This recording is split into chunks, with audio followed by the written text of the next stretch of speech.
भंडारा जिल्ह्यात ईव्हीएमचा निषेध करत वामन मेश्राम, राष्ट्रीय अध्यक्ष बामसेफ यांच्या मार्गदर्शनाखाली संपूर्ण भारत देशात दिनांक 10 जानेवारी रोजी संपूर्ण भारत देशातील प्रत्येक जिल्ह्यात जिल्हाधिकारी कार्यालयासमोर धरणे आंदोलन दुसऱ्या टप्प्यात करण्यात आले आहे।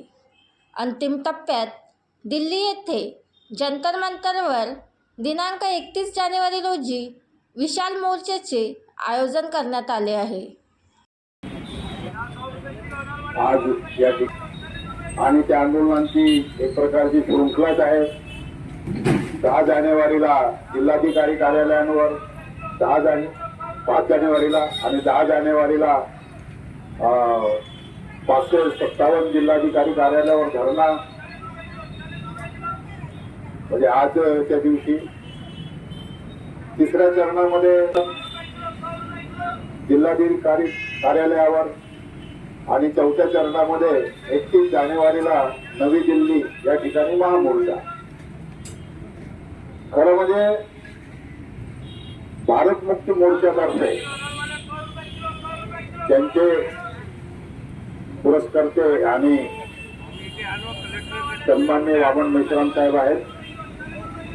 देश भर में पूरा हफ्ता भर महीना भर आज देश हित जन हित विरोधी जो निर्णय लिया जा रहा है, वो निर्णय के विरोध में इस देश में अब जनता के हित में एक सामाजिक संगठन भारत मुक्ति मोर्चा के राष्ट्रीय अध्यक्ष वामन जी मेश्राम, इनके नेतृत्व में और सभी समविचारी आणि त्या निवडणुकामध्ये सुरुवातीला वर्तमानपत्रवाल्यांनी जो सर्वे केला, त्या सर्व टीव्ही वाले वर्तमानपत्रवाल्यांनी आपल्या सभेमध्ये दाखवला की सर्व राज्यामध्ये भारतीय जनता पार्टीचा पराभव होत आहे।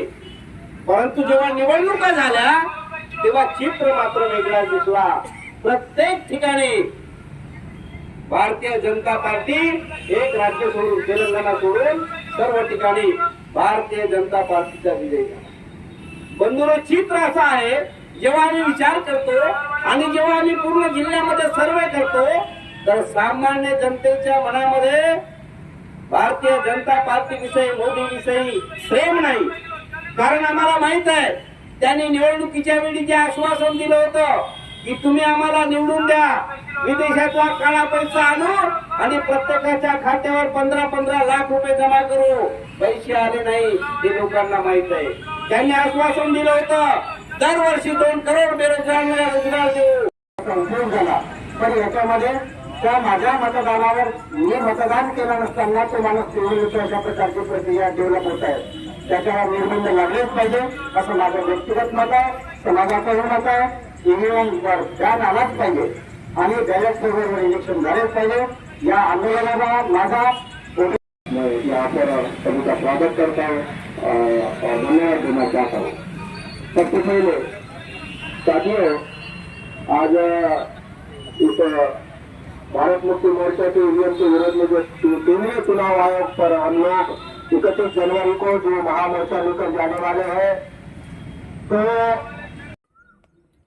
बनवा व्हिडिओ, पाठवा व्हिडिओ, आम्ही तुमच्या न्याय हक्कासाठी लढा देऊ।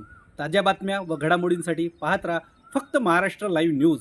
आजच आमच्या चॅनलला सबस्क्राईब करा, शेअर करा, कमेंट करा आणि हो, बेल आयकॉन दबायला विसरू नका। जय महाराष्ट्र।